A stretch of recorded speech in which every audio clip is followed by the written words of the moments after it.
नमस्कार। मुद्दे की बात में आप सभी का स्वागत है। मैं हूं आपके साथ गरिमा वाजपेयी और आज मुद्दे की बात में हम बात करेंगे जनता का फैसला, बढ़ा हौसला।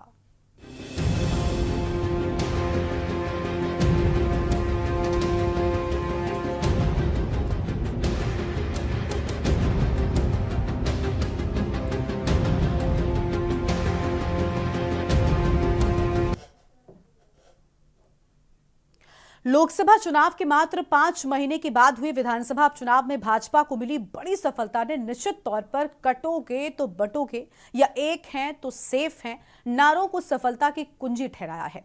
भाजपा ने जहां उत्तर प्रदेश में 9 में 7 सीटों पर विरोधियों को शिकस्त देने में कामयाबी पाई, तो वहीं महाराष्ट्र विधानसभा चुनाव में भी 88% स्ट्राइक रेट से अकेले भारतीय जनता पार्टी 132 सीट कब्जाने में सफल रही है। इसलिए सवाल उठना लाजमी है कि आखिर 5 महीने के काफी कम समय में ऐसा क्या हुआ जो भाजपा के सितारे एक बार फिर से बुलंद दिखाई दे रहे हैं।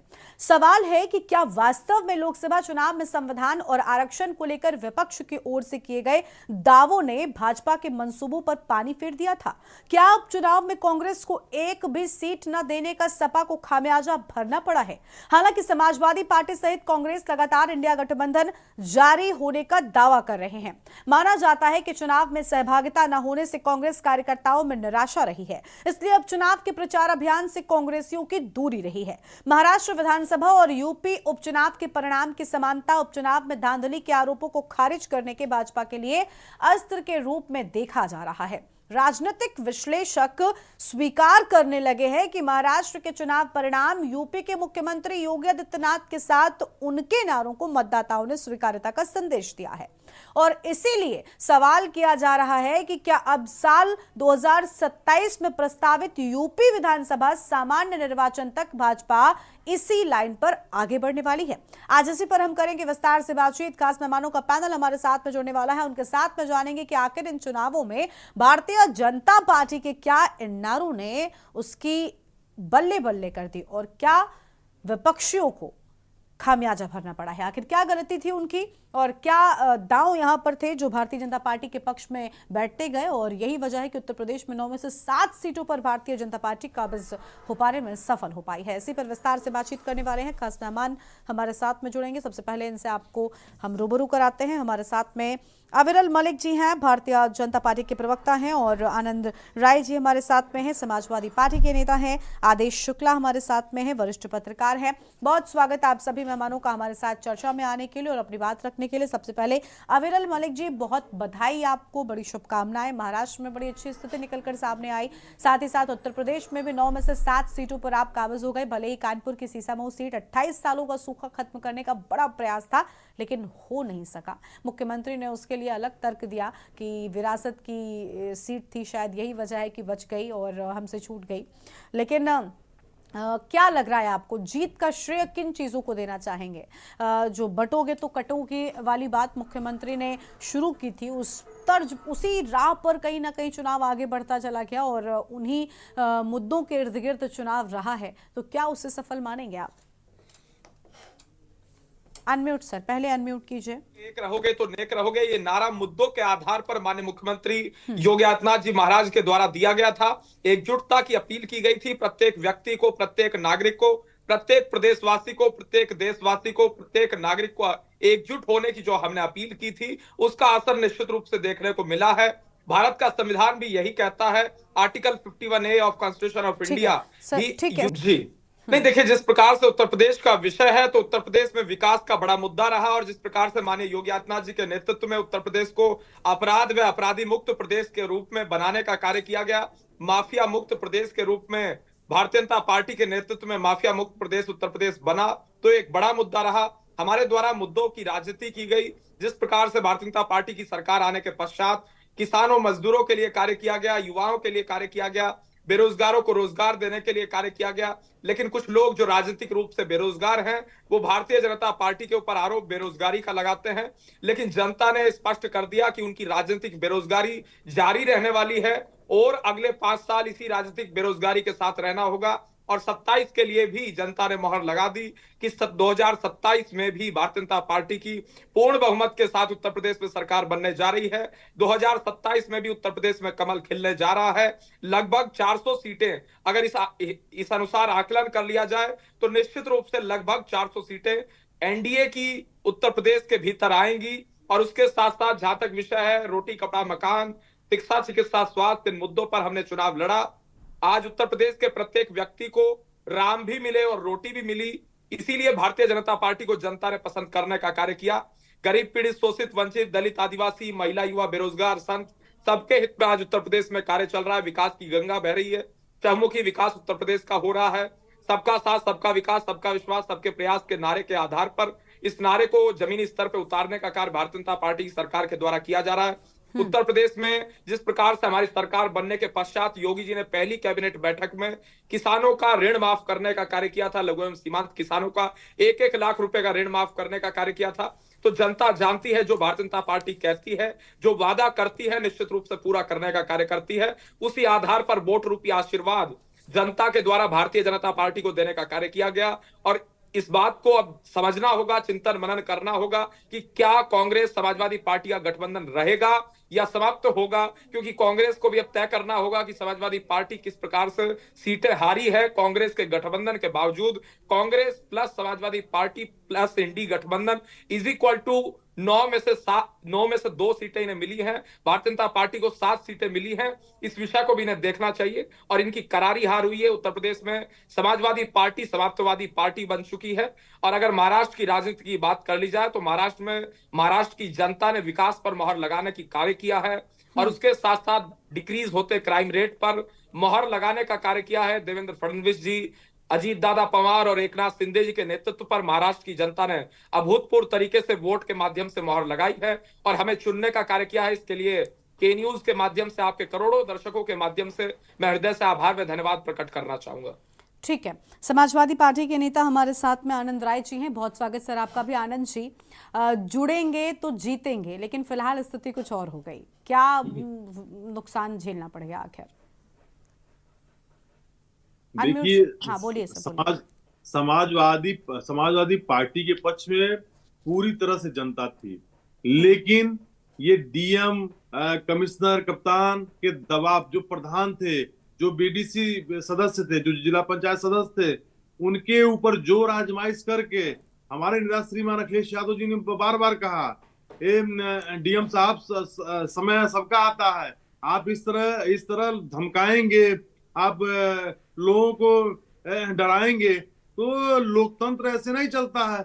जनता हमारे पक्ष में। अभी देखिए 24 के चुनाव में जब फ्रेश चुनाव होगा तो देखेंगे ये 100 सीट नहीं पाएंगे। अभी 400 सीट की बात कर रहे हैं, ये 400 सीट की तब भी बात कर रहे थे, इनके नेता मोदी जी बात कर रहे थे, इनके नेता योगी जी बात कर रहे थे। देखिएगा क्या हश्र हुआ था लोकसभा चुनाव में। मैं वही हश्र दिखाना चाहता हूं। आपको भी पता है कि हमारे कई प्रधान अगर बूथ ना जीत, बीजेपी ने धमकी दिया, अधिकारियों को धमकी दिलाई गई कि अगर बूथ नहीं जीतोगे तो तुम्हारा बजट कम कर दिया जाएगा, तुम्हारे खिलाफ जांच हो जाएगी। देखिए, जो जनता का सेवक होता है कहीं ना कहीं सोचता, डरा हुआ होता है कि हम जनता के बीच हम क्या मुंह दिखाएंगे, कोर्ट का फैसला आएगा तो आएगा, लेकिन उसके पहले अगर वो जेल चला जाता है, जांच में जेल चला जाता तो बहुत हंसी होती है उसकी। और भारतीय जनता पार्टी ने अधिकारियों का दुरुपयोग करके ये चुनाव जीता है। ये उत्तर प्रदेश में समाजवादी पार्टी के पक्ष में लोग वोट करना चाहते थे, वोट किए हैं, लेकिन वो जनप्रतिनिधियों पर दबाव बना के इन्होंने अपना काम किया है। कितने फर्जी लोगों को जेल में इन्होंने भेजा है। मैं पूछना चाहता हूं, क्या अजीत दादा पवार का आज ये साथ दे रहे हैं? इन्हीं के नेता नरेंद्र मोदी ने 3 दिन पहले कहा था कि 70,000 करोड़ की लूट इन्होंने किया है, और 3 दिन बाद भारतीय जनता पार्टी में ज्वाइन हो जाते हैं अजीत दादा पवार, तब ये इनके खास हो जाते हैं। ये इनकी मशीन में धुल के वो साफ सुथरे निकल जाते हैं, तब उनकी जांच बंद हो जाती है। भारतीय जनता पार्टी एक षड्यंत्रकारी पार्टी है, वो षड्यंत्र करके सत्ता हथियाना चाहती है। सत्ता को लूटपाट करना चाहती है। जिसके जिसके ऊपर इन्होंने आरोप लगाया, जो इनके साथ चला गया, वो वॉशिंग मशीन में धुल के सुखा के वो फ्रेश हो गया। लेकिन ये ज्यादा दिन तक ये तानाशाही नहीं चलेगी। आने वाले समय में जनता जवाब देगी। जिस दिन उत्तर प्रदेश में फ्रेश चुनाव हो गया तो इनकी खटिया खड़ी हो जाएगी, कटेंगे बटेंगे खत्म हो जाएंगे। इनका नारा उत्तर प्रदेश में नहीं चला, दूसरे प्रदेश में बहुत चल रहा है।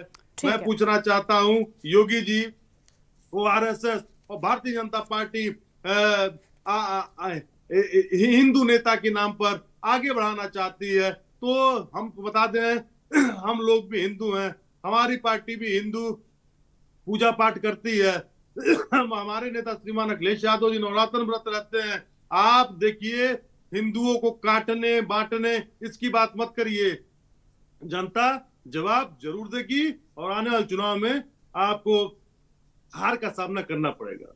चलिए ठीक है, आपके पास में लौटेंगे हम। अभी आदेश शुक्ला जी के पास में जाएंगे और विस्तार से जानकारी लेंगे कि आखिर इन चुनावों के नतीजों को फिलहाल वो किस तरीके से देख पा रहे हैं। लेकिन उससे पहले यहाँ पर एक छोटे से ब्रेक के लिए रुकते हैं, जो लौटेंगे। इस तरीके से आप देख पा रहे हैं बीजेपी की बल्ले बल्ले नजर आई है। अगर लगभग ज्यादातर जगहों पर देखें, उत्तर प्रदेश की ही अगर हम सबसे पहले बात कर लें तो हमने देखा कि 9 में से 7 पर, और यही रेशियो सुबह से चल रहा था कि 7-2 या 6-3, यानी पहले से ही बीजेपी मजबूत नजर आ रही थी। क्या वजह थी, क्या मजबूतियां रही भारतीय जनता पार्टी की, और किन चीजों का नुकसान उठाना पड़ा है समाजवादी पार्टी को? जो इंडिया गठबंधन जिस तरीके से लोकसभा के चुनावों में साथ मिलकर लड़े, क्या यहाँ पर वो साथ ना होना भी नुकसान कर गया?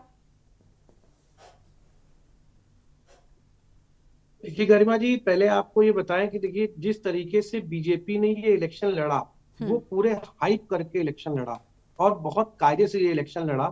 जब उसको लोकसभा के बाद हार मिली तो उसने सबसे पहले अपने लोगों से बात करी, लोगों संगठन से बात करी, कार्यकर्ताओं से बात करी कि हम लोग लोकसभा में क्यों नहीं आगे बढ़ पाए थे। उनको सबको मनाने का काम किया, सबको किसी तरीके से मैनेजमेंट करने का काम किया, सारी बातें उन्होंने करी। उसके बाद उन्होंने पूरा मैनेजमेंट सिस्टम अपना एक एक सीट पे लगा दिया। दूसरी बात, अब आप देखिए कि इसमें स्थिति क्या हुई। लोकसभा के बाद उन्होंने होमवर्क करना शुरू किया। उसका होमवर्क आप देखिए, जो लोग नाराज थे, कहीं किसी को क्या कहते हैं आयोग में एडजस्ट किया, किसी को कहीं एडजस्ट किया, ये पिछले 3-4 महीनों से चल रहा था। अगर आप देखिए तो आपके पास रोज एक लिस्ट आती थी कि आज आयोग में ये मेंबर हो गया, ये मेंबर हो गया, वो मेंबर हो गया। कोई ना कोई कहीं ना कहीं एडजस्टमेंट करा जा रहा था और सबकी सुनी जा रही थी। इधर आप देखिए तो मुख्यमंत्री हो, चाहे क्या कहते हैं आपके संगठन मंत्री हो, चाहे प्रदेश अध्यक्ष हो, ये सबसे बराबर कांटेक्ट में बने रहे, क्योंकि इनको पता था कि अगर हम इन अपने कार्यकर्ताओं से कांटेक्ट में नहीं रहेंगे, अपने कार्यकर्ताओं के साथ नहीं जुड़ेंगे दोबारा, तो हमारा चुनाव खराब हो जाएगा, जिसका मैसेज जो है 2027 के लिए ज्यादा खराब हो जाएगा। ये एक आकलन है, ये पहले से ही तय था कि ये लोग चुनाव को बहुत हाइप से लड़ेंगे, अच्छे से लड़ेंगे और पूरे मैनेजमेंट के थ्रू लड़ेंगे। इनका ये था कि कोई भी नाराज है उसको बैठाओ, उसको समझाओ, मतलब वो अपना वोट ना काटे, वही उनका खेल था। बटोगे तो कटोगे, वो बटोगे कटोगे, वो उन्होंने बटने की स्थिति नहीं पैदा होने दी अपने यहाँ भी। अगर आप बटोगे कटोगे नारा समझिए तो उनके यहाँ ये अपने यहाँ भी नारा दिया गया है कि भाई बटो नहीं, जो एक इलेक्शन में डिक्लेयर हो गया, जो अप्रत्याशी आ गया उसी पे रहो, उस पे बटो नहीं। ये नहीं कि हम समर्थन नहीं करेंगे, हम वोट नहीं डलवाएंगे, ये नहीं करेंगे। उनका मतलब प्रत्याशी का मतलब था कमल का फूल, और इसके बाद जो भी होगा वो देखा जाएगा। ये उसी रणनीति पे चलते हुए आए। ठीक है, और यही वजह रही कि कहीं ना कहीं फायदे में रहे। चलिए महाराष्ट्र की बात कर लेते हैं। महाराष्ट्र में भी हमने देखा, महाराष्ट्र की बात करते हैं। अब महाराष्ट्र की बात करते हैं तो आप एक चीज को गौर करिए कि बीजेपी में एक सेकंड लीडरशिप डेवलप होती नजर होती दिखाई दे रही है आपको। आप महाराष्ट्र में देखिए तो इससे पहले फडणवीस साहब पहले वहां के चीफ मिनिस्टर थे, फिर उन्होंने डिप्टी सीएम पद लिया, 5 साल वो डिप्टी सीएम पद पर रहे और वो अपना काम करते रहे। धीरे धीरे उनको बढ़ाते रहे, बढ़ता रहा। फिर क्या कहते हैं किसी तरीके से सरकार का जब लास्ट टाइम आया तो वो लोग इलेक्शन में गए और आप देखिए कि एक फडणवीस जो है एक उभर के नेता आ गए, उनके नेतृत्व में, उनके सिस्टम में। उनके भाई बीजेपी तो उनके सिस्टम की मानी जाएगी ना, एक नाथ शिंदे वो अलग सिस्टम था।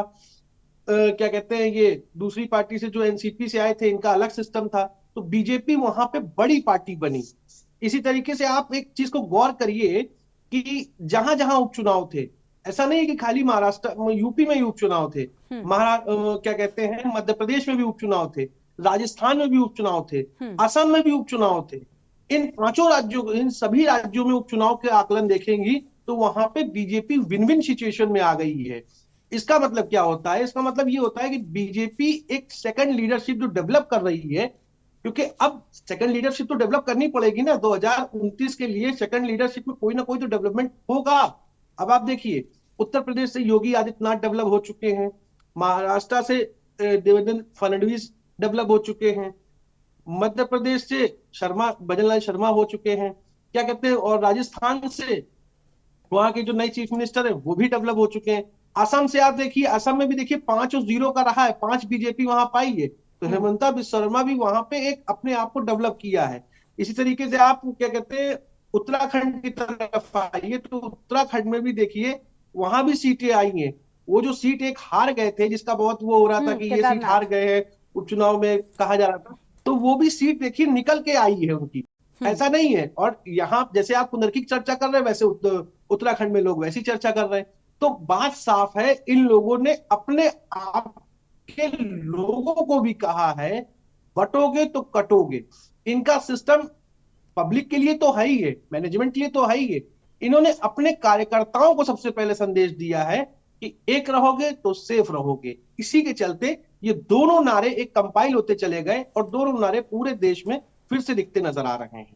बिल्कुल, साफ तौर पर हम देख पा रहे हैं कि किस तरीके से यहाँ पर नारों पर चुनाव लड़ा गया, लेकिन कहीं ना कहीं किसी को फायदा तो किसी को नुकसान हो गया है। अविरल जी का रुख कर लेते हैं। अविरल जी, महाराष्ट्र तक स्थिति ठीक थी, महायुति की खूब बढ़िया जीत हुई, और उत्तर प्रदेश में भी हम कह सकते हैं आप एक अच्छे स्थान पर रहे। कल मुख्यमंत्री ने भी जिस तरीके से प्रेस कॉन्फ्रेंस कर अहम बातें कही, लेकिन वही हाल झारखंड में सर नहीं देखने को मिला। जी नहीं, देखिए महाराष्ट्र की अगर बात कर ली जाए तो महाराष्ट्र किस प्रकार से कांग्रेस मुक्त हुआ, इंडी गठबंधन मुक्त महाराष्ट्र का निर्माण हुआ, जनता के आशीर्वाद के कारण, जनता की वोट के कारण हुआ। और उसके साथ साथ अभी समाजवादी पार्टी के नेता आनंद राय जी यहां मौजूद हैं, तो आनंद राय जी ने ईवीएम के ऊपर घुमा फिराकर ठीकरा फोड़ने की कोशिश की, क्योंकि सुप्रिया स्नेत, कांग्रेस की वरिष्ठ नेता, राष्ट्रीय प्रवक्ता और आईटी इंचार्ज जो हैं, उनके द्वारा कल ही लगभग 12 बजे बयान दे दिया गया था कि ईवीएम के विषय पर चर्चा करनी चाहिए। जहां ये हार जाते हैं वहां ईवीएम के विषय पर चर्चा करना आवश्यक है। ये सीसामऊ में, करहल में ना ईवीएम पर चर्चा करेंगे, ना इलेक्शन कमीशन पर चर्चा करेंगे, ना पुलिस प्रशासन पर चर्चा करेंगे, ना और किसी प्रकार से आरोप लगाएंगे। जहां जीत जाएंगे वहां किसी प्रकार की समस्या नहीं होती है, वहां जनता को धन्यवाद करके निकल लेते हैं। जहां हार जाते हैं वहां ईडी, सीबीआई, एसएसपी, डीएम, दरोगा, पुलिस वाले, सारी पुलिस प्रशासन के ऊपर आरोप लगा देंगे। ED, CBI, income tax, Adani Ambani सब आ जाएंगे, सबकी ये फंडिंग बता देंगे, माननीय मुख्यमंत्री योगी आदित्यनाथ जी के ऊपर बेबुनियाद आरोप लगाने का कार्य कर देंगे और इलेक्शन कमीशन को कटघरे में खड़े करने का प्रयास करेंगे। ये इनकी आदत बन चुकी है। ये ईवीएम के ऊपर आरोप वहां लगाएंगे जहां ये हारेंगे। जम्मू कश्मीर में इन्होंने ईवीएम की चर्चा नहीं की। ये झारखंड प्रदेश के भीतर ईवीएम के विषय पर चर्चा नहीं कर रहे हैं। लेकिन जिस प्रकार से सीट चोरी हो गई, ऐसा कुछ बयान जिस प्रकार से देने का कार्य किया संजय राउत के द्वारा, उनके द्वारा इस प्रकार का बयान दिया गया, तो इंडी गठबंधन के लोग जहां हार जाते हैं वहां कभी सीट चोरी होने की बात करते हैं, कभी ईवीएम में गड़बड़ी की बात करते हैं, तो कभी इलेक्शन कमीशन पर आरोप लगाने का काम करते हैं, तो कभी प्रेस पर आरोप लगाते हैं, तो कभी जुडिशियरी को कटघरे में खड़ा करने का प्रयास करते हैं। अब इन्हें स्पष्ट कर लेना चाहिए, तय कर लेना चाहिए कि आखिर ये कहना क्या चाहते हैं। झारखंड के विषय पर ये चर्चा नहीं करना चाहते हैं। और जयराम रमेश जी की कोई प्रेस कॉन्फ्रेंस नहीं हुई, राहुल बाबा की कोई प्रेस कॉन्फ्रेंस नहीं हुई, उन्होंने कुछ नहीं कहा झारखंड के विषय पर। उन्होंने नहीं कहा कि वहां ईवीएम की समस्या थी। और ये ईवीएम को खराब बताते हैं तो ईवीएम के द्वारा चुने क्यों जाते हैं? आनंद जी हो या कोई भी व्यक्ति हो, उन्हें निवेदन करना चाहिए अपनी पार्टियों से, अपने नेताओं से, जितने भी सांसद, विधायक, जनप्रतिनिधि, मुख्यमंत्री, मंत्री जितने भी चुनकर आए हैं, क्योंकि वे ईवीएम के माध्यम से चुनकर आए हैं, उन्हें इस्तीफा तत्काल प्रभाव से दे देना चाहिए। और ये कहते हैं कि ईवीएम में घोटाला है, ईवीएम में घपला है, उसके बाद ये सत्ता में बैठने का कार्य कर रहे हैं, उसके बाद ये सत्ता की मलाई खाने का भी एक प्रकार से कार्य कर रहे हैं। ठीक है, चलिए आनंद जी कुछ कह रहे थे। आनंद जी देखिए, जब हमारी गठबंधन यूपी में इंडिया गठबंधन था, 43 सीट हम लोगों ने चुनाव जीता है। ऐतिहासिक सीट पाके 2024 के चुनाव में लोकसभा हम लोगों ने 43 सीट जीता। तुरंत बाद हमारे नेता श्रीमान अखिलेश यादव जी, आप अपनी याददाश्त ठीक कर लीजिए। हमारे नेता श्रीमान अखिलेश यादव जी ने कहा था अगर हम पूरी की पूरी 80 सीट जीत जाए तब भी हम ईवीएम का विरोध करेंगे, और आने वाले समय में जिस दिन ताकत बढ़ी ईवीएम को खत्म करने का काम करेंगे। आप ईवीएम को बढ़ावा दे रहे हैं, आप ईवीएम में गड़बड़ी कर रहे हैं। तो देखिए हमारे नेता ने स्पष्ट कर दिया था कि हम ईवीएम का विरोध करते हैं, करते रहेंगे, चाहे पूरी 403 सीट जीत जाए, चाहे 80 सीट जीत जाए उत्तर प्रदेश में, मैं विरोध करते रहेंगे। अब इंडिया गठबंधन के जितनी पार्टियां, वो सारी पार्टियां विरोध कर रही हैं, लेकिन इन लोगों ने ईवीएम हटाने का कोई प्रयास, क्योंकि इनकी जीत उसी से सुनिश्चित हो रही है। बताइए 1-1 लाख वोट से अंतर आ रहा है, मतलब एक प्रत्याशी को कुछ भी वोट नहीं मिला, सब प्रत्याशी मिलकर 20-25 हजार वोट पा रहा, 1 लाख के अंतर से चुनाव जीता जा रहा है। आप कहाँ ईवीएम सेट करेंगे? देखिए ईवीएम का ये मत कहिए कि हमने विरोध नहीं किया, तब भी विरोध किया, जीते तब भी विरोध किया, और हारे हैं तब भी विरोध कर रहे हैं, और हमेशा करते रहेंगे। हम पूछते हैं। चलिए देखिए, अभी चुनाव हो चुके हैं, अब तैयारी जो लिटमस टेस्ट कहे जाने की बात सामने आ रही थी, फिलहाल वो तो यहाँ पर कुछ और हो गया, और तैयारी 2027 के विधानसभा उपचुनावों के लिए कही जा रही थी। बहुत से लोग कहते हैं ये उपचुनाव कहीं ना कहीं उससे पहले का आईना है, लेकिन उस आईने के लिहाज से अगर हम देखें तो समाजवादी पार्टी को एक बार फिर से एक नए सिरे से मेहनत करने की जरूरत है। बहुत शुक्रिया आप सभी मेहमानों का हमारे साथ चर्चा में आने के लिए, अपनी बात रखने के लिए। तो यूपी में 9 में से 7 सीटों पर एक तरफ जहां भारतीय जनता पार्टी काबिज हुई, तो वहीं महाराष्ट्र में भी भारतीय जनता पार्टी को मजबूती मिली, लेकिन समाजवादी पार्टी जरूर नुकसान उठा पाई है। इस बुलेटिन में इतना ही। आप देखते रहिए न्यूज़ इंडिया। नमस्कार।